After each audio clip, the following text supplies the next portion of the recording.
Did you know that a Cold War conspiracy theory once accused one of America's most practical founding fathers, Benjamin Franklin, of secretly being a Soviet spy on a United States coin?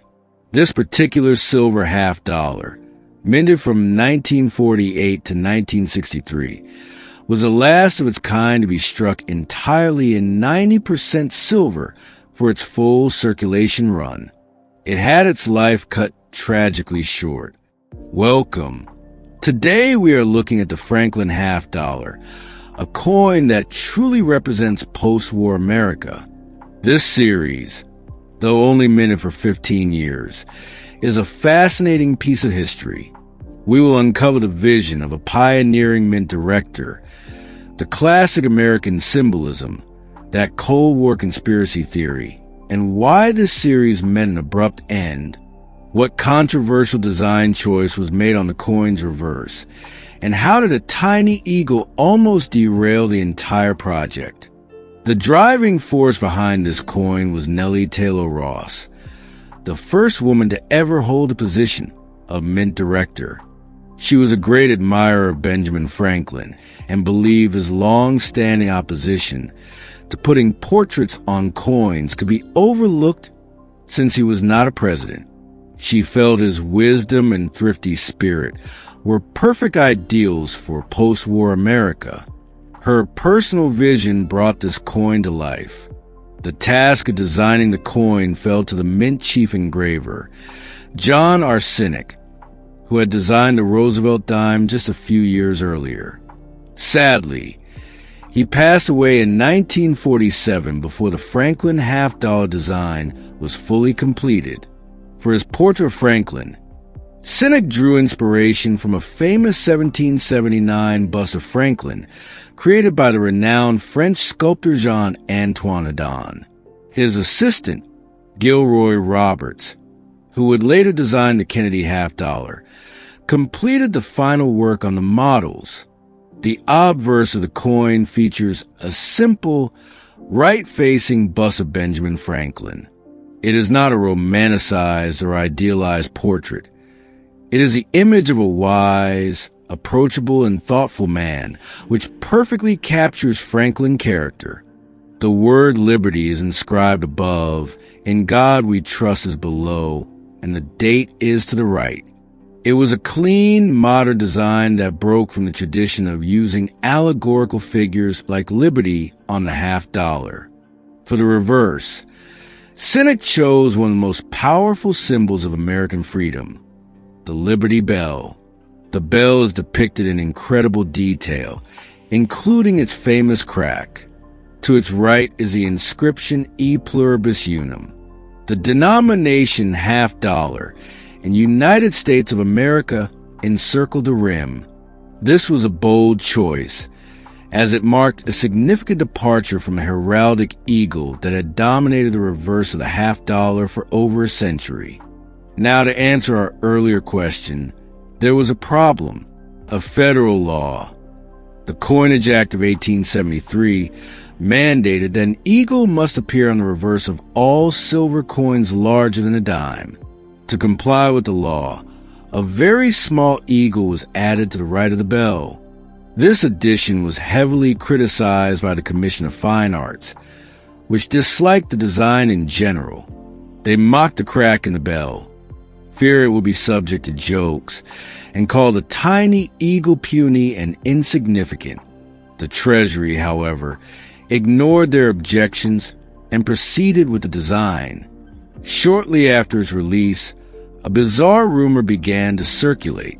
Some people claimed that the designer initials JRS, visible on the cutoff of Franklin's shoulder, were a secret tribute to Soviet dictator Joseph Stalin. This was, of course, completely false. The initials simply stood for John Arsenic. This same baseless conspiracy theory had also been aimed at his Roosevelt dime, but in the heightened paranoia of the Cold War, the story gained traction before being thoroughly debunked. One of the best things about the Franklin half-dollar series is its accessibility for collectors. because it was minted during a time when coin collecting was becoming a popular hobby. Many were saved in uncirculated condition. Furthermore, no single coin in the series had an exceptionally low mintage. This means that, unlike many other United States coin series, there are no prohibitively expensive stopper dates. A complete collection is a very achievable goal for the average collector. While there are no mega rarities, there are several semi-key dates that are tougher to find and command higher prices.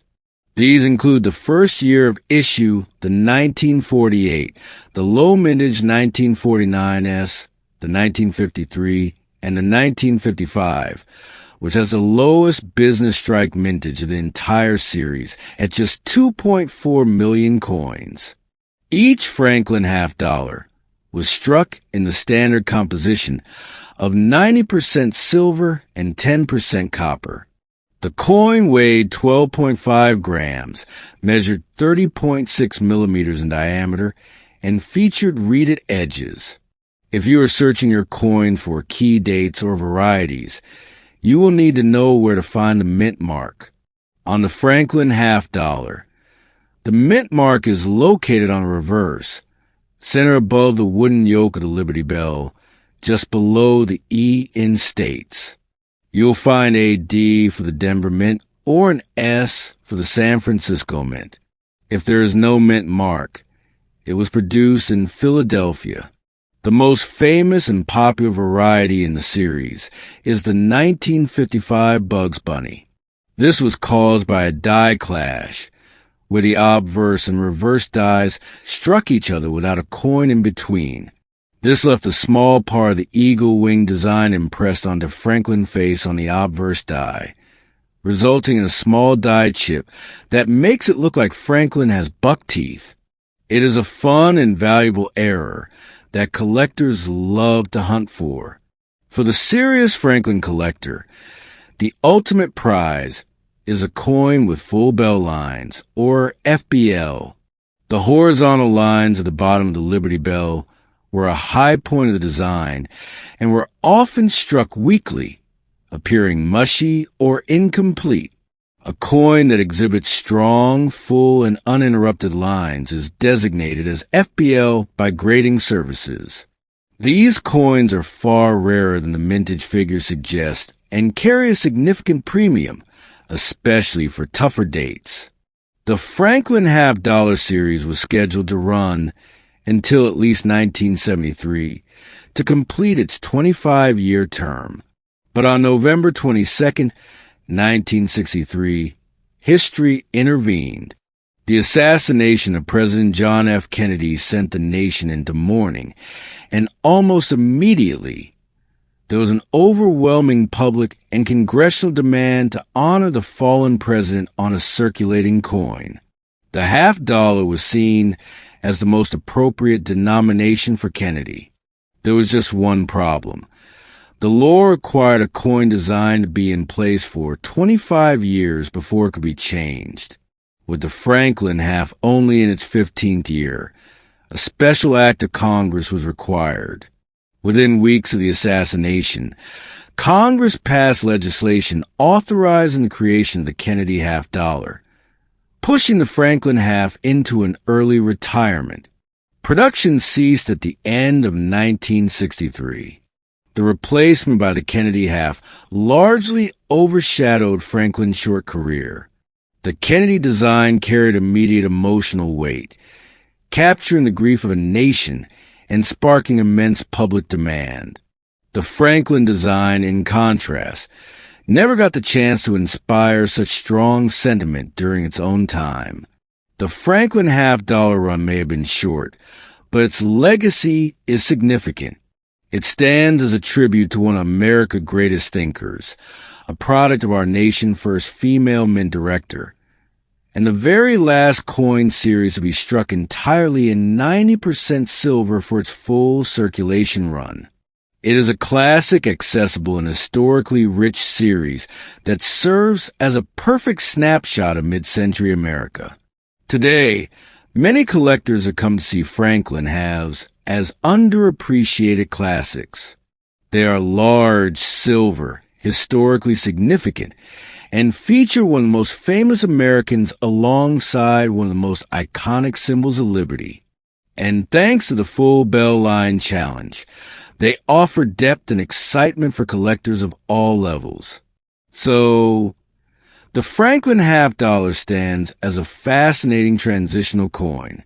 It left behind allegorical liberty figures for a founding father, bridged an era of silver coinage before clad, and handed off to the Kennedy half, which still circulates today. In those 15 short years, the Franklin half dollar managed to carve out a character all its own, straightforward, dignified, and distinctly American. We hope you have enjoyed this deep dive into America tribute to Benjamin Franklin. Do you collect Franklin halves? What is your favorite date or variety? Let us know in the comments below. And do not forget to like and subscribe for more deep dives into numismatic history. Your support motivates us to bring you more fascinating coin stories.